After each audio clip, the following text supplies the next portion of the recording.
A brazen mail thief caught on camera now on the southwest side. He doesn't even try to hide it, just walks up to a home, helping himself to what's inside the mailbox.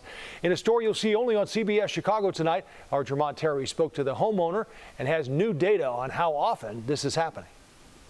We've seen images of people walking into buildings and stealing packages and mail. CBS News Chicago has reported on the troubling trend for years. But here's a first.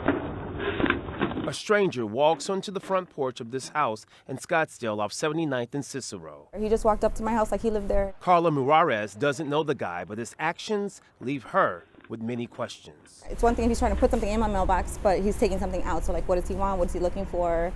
Why? It's not clear what items of mail the man took from her mailbox. So I did call the police and I made a police report.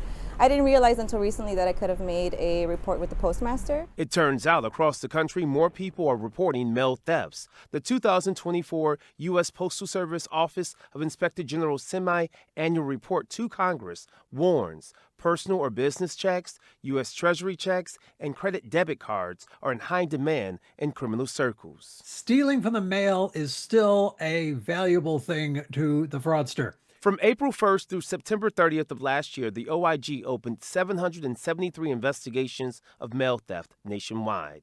They made 258 arrests, resulting in more than $3 million in fines, restitution, and recoveries. Fraud never sleeps. Governor State University Professor Bill Creasy is a certified fraud examiner known as Professor Fraud. He says in January, mail theft spiked for clear reasons. So they are going to go out and steal W-2s out of people's mailboxes because the W-2 has the name, the address, the social security number. That makes it look like a credible tax return that the IRS will not flag. Carla's W-2s were not stolen, but she's checking her credit report to play it safe. It's unsettling. It makes me very uncomfortable.